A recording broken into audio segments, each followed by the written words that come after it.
Welcome back to the Real Estate Tip from the Trail. This is our 10th episode, and we are at Huffaker Hills here in Reno, Nevada.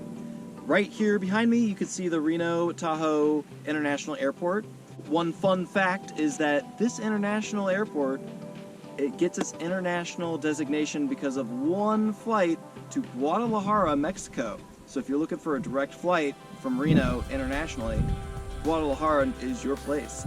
This week, I wanted to address a question that I received a few weeks back, and I just want to share my thoughts and a few pros and cons on this matter. And it's, hey, somebody's offered to buy my house all cash as is. What's the pros and cons of that, right? And this is, you see the signs everywhere, like we buy ugly houses or we buy it as is, all cash. And there are a number of different sources from that. Some are companies, some are individual investors, and some are wholesalers.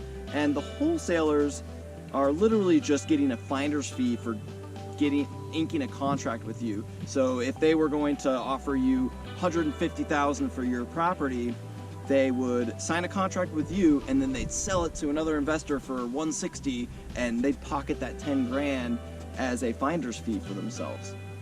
So that's how that works. The biggest con is that these companies or individuals that are paying all cash as is for your property are only going to be offering you about 50 to 80% of market value.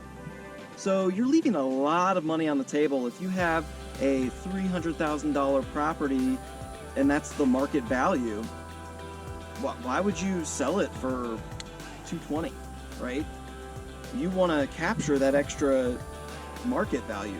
Now, I understand that maybe there's some repairs that need to be done. You don't want to have people tracking through your house and deal with the showings. Well, let a realtor make it easy for you. We may charge a fee, but we're going to take care of you full service all the way through the transaction. We're going to guide you on prepping the property. Some of us even do everything. Like, we will actually coordinate the repairs for you. I do that. And also staging, paying for photography, we cover all of those costs. And if you leave town for a week, I tell my clients, hey, go on vacation for a week right after we list the property. It makes it easy to show, for one, and for two, you're out of there. You don't have to deal with the showings and the comings and the goings. And granted, not everybody can afford to take a vacation, but maybe you have relatives that live in town. You can have a staycation and stay with them for a few days. And the nice part about this is, guess what? At the end of the day, when you sell your property and you have a lot of proceeds, you're gonna have a lot more proceeds with a realtor than with an as-is all-cash buyer. So, if you have any questions about real estate whatsoever, near or far, I'm always here. Please give me a ring, and we'll see you next week.